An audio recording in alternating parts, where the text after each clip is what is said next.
ప్రత్యక్ష దైవాలు పాఠ్యాంశంలోని grammar part చూద్దామండి. అర్థాలు ఫస్ట్. జనకుడు తండ్రి, అమరులు అంటే దేవతలు, భూషణము అంటే ఆభరణము, వాంఛ అంటే అర్థం కోరిక, హార్మ్యాలు అంటే అర్థము భవనాలు, హితము అంటే మేలు. జనకుడు అంటే తండ్రి, అమరులు అంటే దేవతలు, భూషణము ఆభరణము, వాంఛ కోరిక, హార్మ్యాలు భవనాలు, హితము అంటే అర్థము మేలు. ఇవే కాక ఇంకొన్ని అర్థాలను చూద్దామండి. సౌరభము అంటే అర్థము సువాసన, అంబరము వస్త్రము, ఆకాశము. అలాగే సంధియము అంటే అర్థము అనుమానము, సంధియము అంటే అర్థము అనుమానము. దార భార్య, దార భార్య. అనలుడు, అనలుడు అంటే అర్థము అగ్ని, అనలుడు అంటే అర్థము అగ్ని. చిత్తము అంటే మనస్సు, చిత్తము అంటే మనస్సు. విగత చక్షులు గ్రుడ్డివారు, విగత చక్షులు అంటే అర్థం ఏమిటంటే గ్రుడ్డివారు. ప్రీతి అంటే ఇష్టము, ప్రీతి అంటే ఇష్టము. కొన్ని పర్యాయ పదాలను చూద్దామండి. టెక్స్ట్ బుక్లోనివి ఇవన్నీ. పుత్రుడు అంటే పర్యాయ పదాలు ఏవేవి ఉన్నాయి? కుమారుడు, కొడుకు, సుతుడు, నందనుడు. పుత్రుడికి పర్యాయ పదాలు ఏమేమి ఉన్నాయి? కుమారుడు, కొడుకు, సుతుడు, నందనుడు. పర్యాయ పదాల్లో ఇంకొకటి ఏది అంటే వస్త్రం అండి. దీనికి పర్యాయ పదాలు ఏవి అంటే వలువ, అంబరము, పుట్టము, చేలము. వస్త్రానికి పర్యాయ పదాలు వలువ, అంబరము, పుట్టము, చేలము. జననికి పర్యాయ పదము తల్లి, మాత, జనయిత్రి, అమ్మ. జననికి పర్యాయ పదాలు ఏవి? తల్లి, మాత, జనయిత్రి, అమ్మ. చక్షువు పర్యాయ పదం ఏమిటంటే కన్ను, నయనము, అక్షి, నేత్రము. చక్షువుకి పర్యాయ పదాలు ఏమంటే కన్ను, నయనము, అక్షి, నేత్రము. వహిని అంటే అగ్ని, అనలము, నిప్పు, శుచి. వహినికి పర్యాయ పదాలు అగ్ని, అనలము, నిప్పు, శుచి. నానార్థాలు. గురువు తండ్రి, ఉపాధ్యాయుడు తాత, అన్న, బృహస్పతి. గురువుకు నానార్థాలు ఏమున్నాయి? తండ్రి, ఉపాధ్యాయుడు, తాత, అన్న, బృహస్పతి. అర్థానికి నానార్థాలు ఏవి అంటే శబ్దార్థము, ధనము, కారణము, న్యాయము. అర్థానికి నానార్థాలు శబ్దార్థము, ధనము, కారణము, న్యాయము. ఫలము. ఫలానికి నానార్థాలు ఏవి అంటే ప్రయోజనము, పండు, సంతానము, బహుమానము. ఫలానికి నానార్థాలు ఇంకోసారి చదువుతాను వినండి. ప్రయోజనము, పండు, సంతానము, బహుమానము. బుధుడికి నానార్థాలు పండితుడు, దేవత, బుధగ్రహము. బుధుడికి నానార్థం ఏమిటి? పండితుడు, దేవత, బుధగ్రహము. వంశముకు నానార్థాలు అన్వయము, వెదురు, బాణము, సమూహము. వంశము చాలా ఇంపార్టెంట్ అండి, చాలా ఎగ్జామ్స్లో అడిగారు, బాగా గుర్తుపెట్టుకోండి. వంశానికి నానార్థాలు ఏవి అంటే అన్వయము, వెదురు, బాణము, సమూహము. నెక్స్ట్ ధర్మానికి నానార్థాలు పుణ్యము, న్యాయము, ఆచారము. ధర్మానికి నానార్థాలు ఏవి? పుణ్యము, న్యాయము, ఆచారము. అంబరమునకు నానార్థాలు ఆకాశము, వస్త్రము, శూన్యము. అంబరమునకు నానార్థాలు ఆకాశము, వస్త్రము, శూన్యము. అనలముకు నానార్థాలు అగ్ని, జఠరాగ్ని, నల్లజీడి. అనలముకు నానార్థాలు అగ్ని, జఠరాగ్ని, నల్లజీడి. భాగ్యము అంటే అదృష్టము, శుభము, సంపద. భాగ్యానికి నానార్థ పదాలు ఏవి? అదృష్టము, శుభము, సంపద. వేదము అంటే నానార్థాలు శృతి, తెలివి, ఛందస్సు. వేదమునకు నానార్థాలు శృతి, తెలివి, ఛందస్సు. ప్రకృతి వికృతులు చూడండి. కార్యము, కర్జము. దృఢము, దిటవు. కార్యము, కర్జము. దృఢము, దిటవు. పుత్రుడు, బొట్టె. ఇది కూడా ఇంపార్టెంట్ చూడండి. పుత్రుడు, బొట్టె. ఇది చాలా ఎగ్జామ్స్లో అడిగాడండి, గుర్తుపెట్టుకోండి. ఇక్కడే మనం మిస్టేక్స్ చేస్తాము. పుత్రుడు అంటే పుత్రుడు అని ఏదో అనుకుంటాం, కానీ బొట్టే అండి ఆన్సర్, కరెక్ట్ అయిన ఆన్సరు. నెక్స్ట్ యజ్ఞము అంటే జన్నము. యజ్ఞానికి వికృతి జన్నము. విజ్ఞానంకు వికృతి విజ్ఞానము. విజ్ఞానమునకు వికృతి విజ్ఞానము. హృదయమునకు వికృతి యదా. హృదయము యదా. కొన్ని ఉత్పత్త్యార్థాలు చూద్దామండి. ధర్మము యొక్క ఉత్పత్త్యార్థం వచ్చేసి విశ్వమును ధరించున్నది. అంటే విశ్వము అంటే లోకము అని అర్థము, ధరించున్నది అంటే పుణ్యము. ధర్మము అంటే విశ్వమును ధరించున్నది. బుధుడు అంటే అన్నిటినీ తెలిసిన వాడు ఎవరు? విద్వాంసుడు. బుధుడు అంటే అన్నిటినీ తెలిసినవాడు. జనని యొక్క ఉత్పత్త్యార్థం ఏంటి? సంతానమును కనున్నది. జనని యొక్క ఉత్పత్త్యార్థము సంతానమును కనున్నది అంటే తల్లి అర్థము. కౌశికుడు. కౌశికుడు అను రాజు మనుమడు. కౌశికుడు రాజు. కౌశికుడు అంటే కౌశికుడు అంటే కుశికుడు. కుశికుడు అను రాజు మనుమడు కౌశికుడు. సారీ అండి, ఇందాక మిస్టేక్ చెప్పాను, ఒకసారి మళ్ళీ చెప్తాను వినండి. కౌశికుడు అంటే కుశికుడు అను రాజు మనుమడు విశ్వామిత్రుడు. సందులు చూద్దామా. నిజంబగు. నిజంబు ప్లస్ అగు. ఇక్కడ చూడండి, విడదీసేటప్పుడు మనము పలికే విధానం చూసుకోవాలి. మనం కరెక్ట్గా దాన్ని సంధి చేస్తున్నామా లేదా అనేది కూడా తెలిసి ఉండాలండి. అప్పుడే మనకి కరెక్ట్ అయిన సంధిని గుర్తించగలుగుతాము. ఇక్కడ నిజంబగు అని వచ్చింది కదా, నిజంబు. ఇక్కడ బూలో ఏం పలుకుతున్నాము? లాస్ట్లో ఓ పలుకుతున్నాము.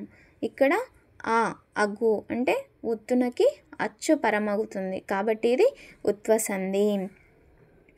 మూలం అయినది. మూలంబు ప్లస్ అయినది. ఇక్కడ ఏం పలుకుతున్నాము? ఊకి ఐ పలుకుతున్నాము. అంటే ఇదే ఇక్కడ ఊ అనే అచ్చుకి ఐ అనేది పలుకుతున్నాము, కాబట్టి ఇది ఉత్వ సంధి. కలదొక. కలదు ప్లస్ ఒక. ఉత్తునకు అచ్చుపరమైనప్పుడు సంధి ఏకాదేశం అవును, అదేది ఉత్వ సంధి. వేల్పులనగా. వేల్పులు ప్లస్ అనగా ఉత్వ సంధి. ఒకరుండవు. నీవు ప్లస్ ఒకరుండవు ఉత్వ సంధి. జ్ఞానార్థంబు. జ్ఞాన ప్లస్ అర్థంబు సవర్ణ దీర్ఘ సంధి. ఇక్కడ చూడండి, జ్ఞానార్థంబు ఇది ఒక సంస్కృత పదము, కాబట్టి ఇది విడదీసే విధానం కూడా ఎలా ఉంది? జ్ఞాన. ఇక్కడ వచ్చింది, ఇక్కడ పూర్వసరం. ఇక్కడ జ్ఞాన అంటే ఆ వచ్చింది, ఇక్కడ కూడా ఆ వచ్చింది. అచ్చునకి అదే పదము దీర్ఘం అయితే దానిని సవర్ణ దీర్ఘ సంధి అంటారు. అంటే విడదీసేటప్పుడు ఆకు ఆనే వచ్చే పరమైనప్పుడు, ఈకి ఈనే పరమైన, ఊకు ఊనే పరమైన, మళ్ళీ దాన్ని కలిపి రాసేటప్పుడు ఇక్కడ దీర్ఘం ఏకాదేశం అయితే దాన్ని మనము సవర్ణ దీర్ఘ సంధి అంటారు. విజ్ఞానోన్నతి.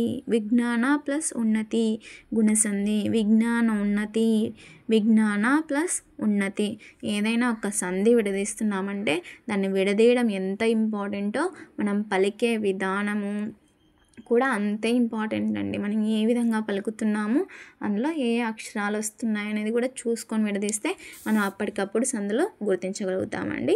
మేక్ ప్రాక్టీస్ అండి, ఖచ్చితంగా మీరు చేయగలుగుతారు. సందులు కొంచెం ప్రాక్టీస్ చేస్తే ఆటోమేటిక్గా మీరు చూసిన వెంటనే చెప్పగలుగుతారండి. చెప్తే విన్నది కాదండి, ప్రాక్టీస్ చేస్తే సందులు కానీ ఛందస్సు కానీ ఆటోమేటిక్గా వచ్చేస్తాయండి. అత్యంత. అతి ప్లస్ అంత. అత్యంత అంటే ఏనాదేశ సంధి. అత్యంత. అతి ప్లస్ అంత. అత్యంత ఏనాదేశ సంధి. ధర్మాత్ముడు. ధర్మ ప్లస్ ఆత్ముడు. ధర్మాత్ముడు. ఇక్కడ కూడా ఇది సవర్ణ దీర్ఘ సంధి అండి. ధర్మ ప్లస్ ఆత్ముడు. ధర్మాత్ముడు సవర్ణ దీర్ఘ సంధి. ఇమ్మేయి. ఈ ప్లస్ మేయి. ఇమ్మేయి త్రిక సంధి. చాలా ఈజీగా గుర్తుపట్టచ్చండి. మనకు విడదీసే విధానం రావాలి. ఇక్కడ సంధి చేసే విధానం తెలిసినప్పుడు త్రిక సంధిని ఈజీగా గుర్తుపట్టచ్చు. ఏలు త్రికాలు కదండి, వాటిలో ఏవి మొదట వచ్చినా కానీ దాని తర్వాత ఏ అక్షరాలు ఉండవు, ఒక సింగిల్ లెటర్సే ఉంటాయి. ఇక్కడ ఆ నుంచి ఈ ఏలు. ఇక్కడ సింగిల్ లెటర్స్ ఉంటుంది త్రిక సంధి. అవి దీర్ఘాలైనా ఉండొచ్చు లేకపోతే హ్రస్వాలైనా ఉండొచ్చు. ఈ మహాత్ముడు ఇక్కడ హ్రస్వాలు ఉంటాయి, ఇక్కడ దీర్ఘాలు వస్తాయండి. త్రిక సంధి చాలా ఈజీగా గుర్తుపట్టచ్చండి. ఈ మహాత్ముడు, ఈ ప్లస్ మహాత్ముడు త్రిక సంధి. అవిప్రుడు, ఆ ప్లస్ విప్రుడు త్రిక సంధి. అవిప్రుడు, ఆ ప్లస్ విప్రుడు త్రిక సంధి. అపతివ్రత, ఆ ప్లస్ పతివ్రత అపతివ్రత. ఇంకొకటి గుర్తు చెప్తాను చూడండి. ఇవి త్రిక సంధిలో మొదట ఉన్న అక్షరాల పక్కన ఉన్నటువంటి రెండో అక్షరం ఉంటుంది కదా, ఈ అక్షరాలు కంపల్సరీగా ఒత్తక్షరాలే వస్తాయండి. ఆ ఒత్తక్షరాలు వచ్చినప్పుడు మనము ఇక్కడ విడదీసేటప్పుడు వీటికి దీర్ఘం యాడ్ అవుతుంది. ఇది ఒక చిన్న గుర్తండి. మీకు నచ్చితే ఫాలో అవ్వండి, లేకపోతే మీ వేలో మీరు, మీకు అర్థమైన వేలో మీరు అర్థం చేసుకోవచ్చు. ఇది ఒక నా టిప్ అండి. ఇది త్రిక సంధికి ఎప్పుడైనా మొదటి అక్షరం పక్కన రెండో అక్షరం ఒత్తక్షరమే ఉంటుంది. అది మనం గుర్తుపెట్టుకుంటే ఈజీగా సంధి చేయొచ్చండి. ఎంఏఎన్ ఇక్కడ వచ్చిన పదాల్లో దాదాపు ఏ అక్షరాలకు ఆ ఒత్తులే వచ్చినాయి చూడండి. నేనైతే ఇట్లా గుర్తుపెట్టుకున్నాను. మీరు ఒకవేళ ఈజీ వేలో, మనకు ఒకవేళ ఎంత ప్రాక్టీస్ చేస్తున్నా ఈ సంధులు గుర్తుకుండడం లేదు అంటే ఇలా గుర్తుపెట్టుకోవచ్చు. లేదు మీరు సంధి ప్రకారం అర్థం చేసుకుని గుర్తుపెట్టుకుంటా అన్నా ఓకే అండి. అది మీ కన్వీనియంట్ని బట్టి మీరు. ఎంఏఎన్, ఏ ప్లస్ మెయిన్ ఎంఏఎన్ త్రిక సంధి. ఈ కన్య, ఈ ప్లస్ కన్య, ఇవి కూడా త్రిక సంధి అండి. నెక్స్ట్ సమాసాలు. జననీ జనకులు, జననియు జనకుడు ద్వంద్వ సమాసము. అంటే ఒకే పదంలో రెండు సమానార్థకాలు ఉంటాయి, ద్వంద్వ సమాసం అండి. ఫల పుష్పములు, ఫలమును పుష్పమును ద్వంద్వ సమాసం. అంటే రెండు పదాలు కలిసి ఉంటాయన్నమాట. వీటి మధ్యన ఎలాంటి ఉపవాచకాలు రావన్నమాట, అవి పదాలే ఉంటాయి. వస్త్రభూషణములు, వస్త్రమును భూషణమును ద్వంద్వ సమాసము. భక్ష్యభోజ్యములు, భక్ష్యమును భోజ్యమును ద్వంద్వ సమాసము. ధర్మపథము, ధర్మమైన పథము విశేషణ పూర్వపద కర్మధారయ సమాసము. సనాతన ధర్మము, సనాతనమైన ధర్మము విశేషణ పూర్వపద కర్మధారయ సమాసం. మనము సంధి ఇక్కడ సమాసం చేసేటప్పుడు అయినా వచ్చిందనుకోండి పూర్వపదం పక్కన, వాటి స్థానాలు ఎటువంటి మార్పు లేకుండా పూర్వపదం పక్కన అయినా వస్తుంది, విశేషణ పూర్వపద కర్మధారయ సమాసము. సనాతన ధర్మము, సనాతన ధర్మం అంటే సనాతనమైన ధర్మము విశేషణ పూర్వపద కర్మధారయ సమాసం. మానుష దేహము, మానుషుని యొక్క దేహము, యొక్క వస్తే షష్ఠీ తత్పురుషం అని అందరికీ తెలుసు. ఇవి విభక్తులలో ఉన్నాయండి. విభక్తులు కంఠాపాఠం చేస్తేనే మీకు సమాసాలు చేయగలుగుతారు. అవి మనకు కంఠాపాఠంగా ఖచ్చితంగా రావాలండి. శోకవాహిని, శోకం అనేది వాహిని. విభక్తులు షష్ఠి, ప్రథమ, ద్వితీయ, తృతీయ, చతుర్థి, పంచమి, షష్ఠి, సప్తమి, ఇవన్నీ సప్తమి వరకు తత్పురుషం వరకు ఉన్నాయండి తత్పురుషాలు. ఇవి విభక్తులు అన్నమాట. శోకవాహిని, శోకము అనేది వాహిని. అనేది వచ్చిందని మనకి చిన్నప్పటి నుంచి వింటుంటాం కదండి, మన టీచర్స్ కూడా మనకు చెప్తుంటారు. శోకం అనేది వాహిని అని. ఇది ఒక అంటే చిన్న గుర్తు అనుకోవచ్చు మనము. అనేది వస్తే రూపక సమాసం అని మన టీచర్స్ మన చిన్నప్పటి నుంచి చెప్తున్నారు కదండి. మహితాసనము, గొప్పదైన ఆసనము. ఇక్కడ పూర్వపదానికి అయినా చేరింది కాబట్టి ఇది విశేషణ పూర్వపద కర్మధారయ సమాసము. మధ్యాహ్నము, అహ్నము మధ్య భాగము ప్రథమా తత్పురుష సమాసము. ఇక్కడ మూ వచ్చి చేరింది కాబట్టి ఉత్తర పదానికి మూ వచ్చింది. ఇక్కడ విభక్తులు యాడ్ అయినాయి కాబట్టి ఇది ప్రథమా తత్పురుష సమాసము. నిర్లక్ష్యము, లక్ష్యం లేనిది అవ్యయీభావ సమాసం. అంటే నిర్లక్ష్యము అంటే లక్ష్యం లేనిది, దీనికి అర్థాన్ని తెలియచేస్తుంది. అది మనం ఒక పదం ఇస్తే దానికి మీనింగ్ చెప్తే అది అవ్యయీభావ సమాసం. మహాత్ముడు, గొప్పదైన ఆత్మ కలవాడు. బహువ్రీహి సమాసం, కలది కలవాడు వస్తే బహువ్రీహి సమాసం అని మనకు తెలుసు కదా. మహాత్ముడు, గొప్పదైన ఆత్మ కలవాడు, బహువ్రీహి సమాసం. మిథిలా నగరము, మిథిలా అను పేరుగల నగరము. అను పేరుగల అని వస్తే సంభావన పూర్వపద కర్మధారయ సమాసము. మిథిలా నగరము, మిథిలా అను పేరుగల నగరము, సంభావన పూర్వపద కర్మధారయ సమాసము.